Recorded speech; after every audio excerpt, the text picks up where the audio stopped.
Donc, c'est l'histoire de la princesse disparue. Et pour avoir un peu une clé de lecture, euh, il faut que tu imagines que tu remplaces l'idée de la princesse par ta quête spirituelle ou ta quête intérieure, ta connexion à toi-même. Tu vois ce que je veux dire? Ok. Donc, il était une fois un roi qui avait 6 fils et une fille. Et cette fille, c'était ce qu'il chérissait le plus au monde. Il l'adorait, ils passaient beaucoup de temps ensemble à partir à la chasse, à jouer, à s'apprendre des chansons. Et un jour, sans faire exprès, il est exaspéré, elle le saoule et il lui dit que le diable t'emporte. Et le lendemain matin, quand il va dans sa chambre, eh bien la princesse n'y est plus. La princesse a disparu. Alors évidemment, il fait fouiller le château de fond en comble, le royaume, toutes les fermes alentours, mais rien. Impossible de retrouver la princesse. Il ne perd pas espoir et il demande qu'on m'apporte un serviteur, un cheval, des provisions. Je vais aller chercher ma fille. Et ensemble, ils se mettent en route. Ils marchent, ils marchent, ils marchent pendant des semaines, des mois. Et au bout d'un an, ils tombent sur un immense château en dessous d'un nuage noir. Alors le roi a une espèce d'intuition qui lui dit qu'il faut qu'il se dirige vers ce château. Mais le problème, c'est qu'il y a des gardes à l'entrée qui gardent la porte. Alors il s'apprête à sortir son épée ou alors les acheter avec les quelques pièces d'or qui lui restent. Mais plus il approche, plus il se rend compte que, en fait, les gardes ne font même pas attention à lui. Il semble ne même pas avoir vu qu'il était là, comme s'il était transparent. Bon, alors ils entrent dans ce grand château, et là il y a un somptueux banquet avec une immense table, des mets des quatre coins du monde, de la vaisselle d'or et d'argent, des verres en cristal, et tout le monde danse, tout le monde boit, tout le monde rit, tout le monde semble s'amuser. Et ici encore, personne ne semble faire attention au roi et son serviteur. Au bout de la table, il y a un grand trône d'or. Et tout à coup, au milieu des festivités, on annonce la reine du château. Et là, elle arrive. C'est elle, ils la reconnaissent immédiatement. C'est la princesse.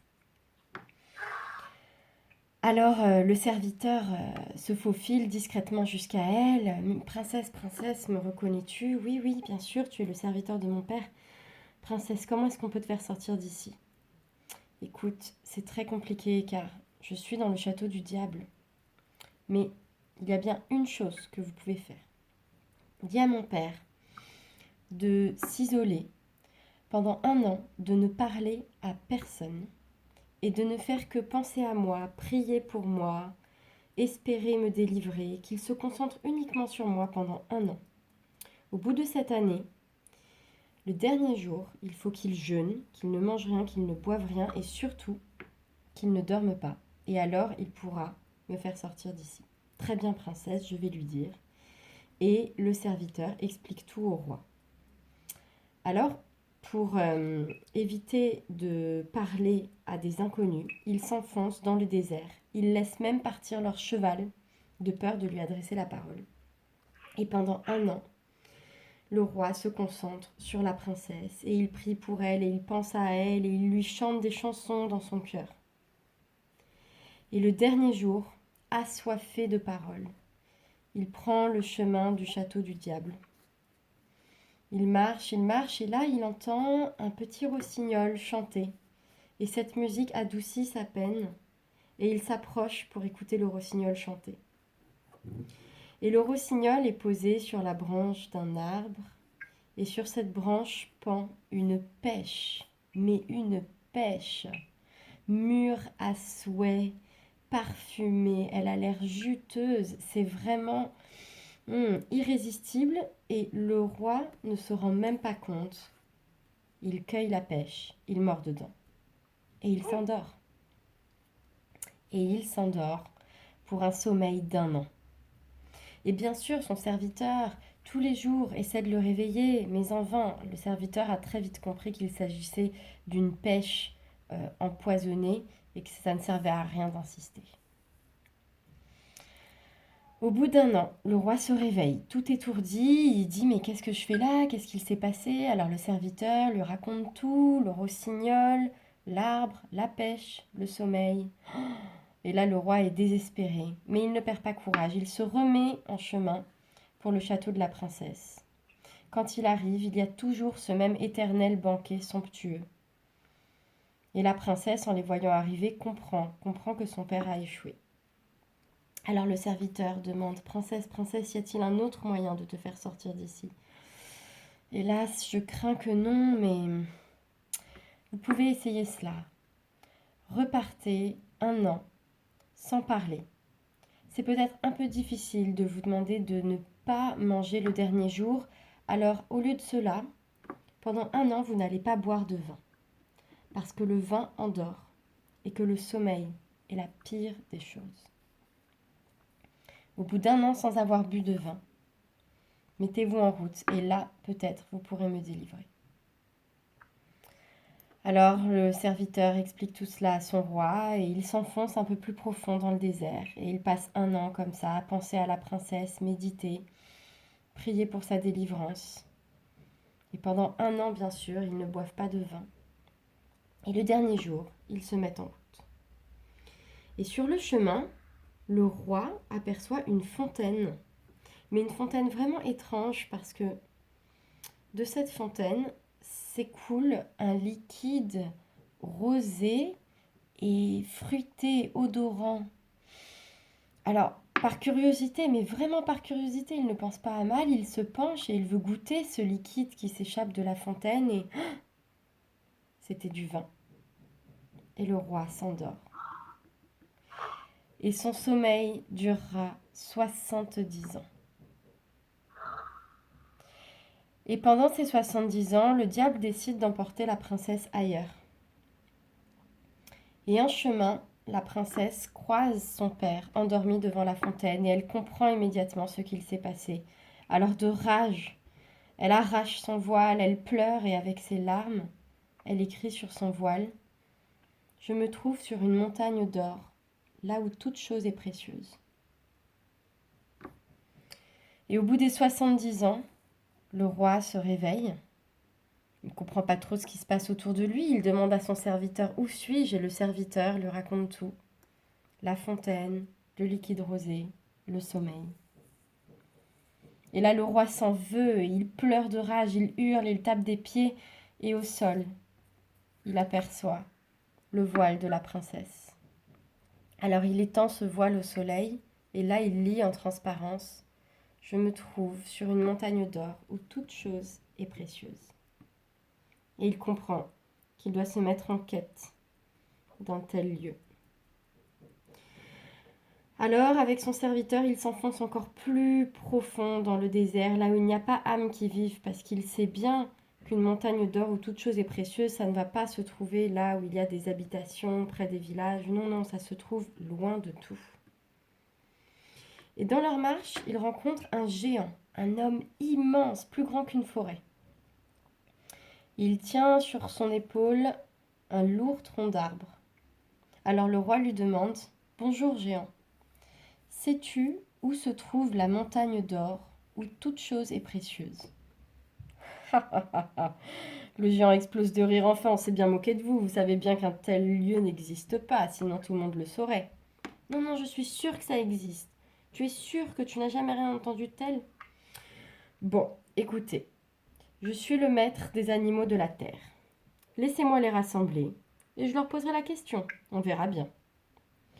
Alors le géant appelle tous les animaux de la terre, les chiens, les chevaux, les serpents, les fourmis, et tous accourent, tous se rassemblent. Et il leur demande: Connaissez-vous une montagne d'or où toute chose est précieuse? Et aucun animal ne peut répondre à la question. Alors le roi continue sa route. Il marche, il s'enfonce encore plus profond dans le désert. Et là, il croise un deuxième géant, exactement comme le premier, plus grand qu'une forêt avec un tronc d'arbre sur le dos. Alors il salue le géant. Bonjour, je viens de rencontrer ton frère, le maître des animaux de la terre. Ah oui, comment va-t-il? Ma foi, il va bien, il m'a aidé dans ma mission. Et quelle est-elle, cette mission? Eh bien, je cherche une montagne d'or où toute chose est précieuse. Tu n'es pas près de la trouver. Tu vois bien que c'est impossible. Si, je suis sûre, je suis sûre. Et ce géant, comme il voit que le roi est vraiment déterminé, il lui dit, écoute, je suis le maître de tous les animaux du ciel. Je peux les rassembler, leur poser la question. Ils voyagent beaucoup. Peut-être que eux connaissent un tel lieu.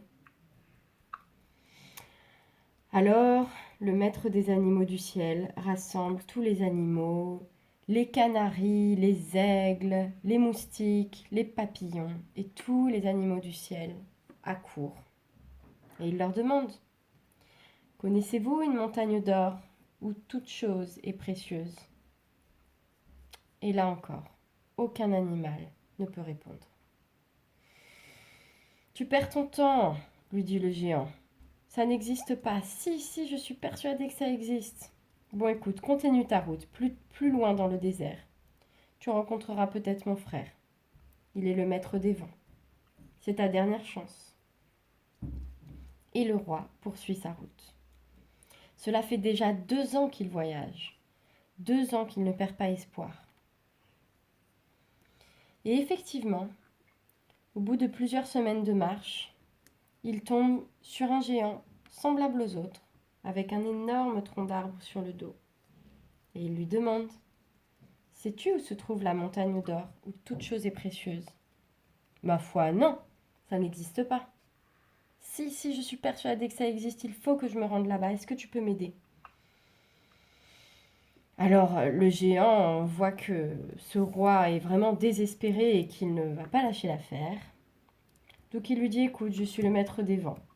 Il voyage partout, dans des endroits où les hommes ne vont pas. Tu peux leur demander. Et il appelle tous les vents. Et tous les vents de la terre accourent. Les ouragans, les courants d'air, les brises, les petits zéphyrs. Et il leur demande. Et une fois encore, aucun vent n'est capable de répondre. Alors là, le roi croit vraiment la princesse perdue à jamais. Et au dernier moment, il y a un tout petit vent qui accourt, tout essoufflé. Excusez mon retard, je suis allée dans un endroit où je n'étais jamais allée auparavant. Je devais transporter une princesse sur une montagne d'or où toute chose est précieuse. Alors là, le roi explose de joie, il reprend courage et il raconte toute son histoire au petit vent. Et il lui demande s'il accepterait de l'emmener sur cette montagne d'or où toute chose est précieuse. Et comme le petit vent voit que le roi a beaucoup souffert et qu'il est une bonne personne, et que cela fait des années et des années qu'il essaie d'aller au bout de la quête de sa fille, eh bien il consent à l'emmener. Et il le fait monter sur son dos. Et il l'amène jusqu'à cette montagne d'or où toute chose est précieuse. Et là, effectivement, il retrouve la princesse. Et ils se sautent dans les bras, ils sont fous de joie de se retrouver. Et ce que l'histoire ne dit pas, c'est si le roi est resté sur cette montagne d'or ou s'il a ramené la princesse avec lui.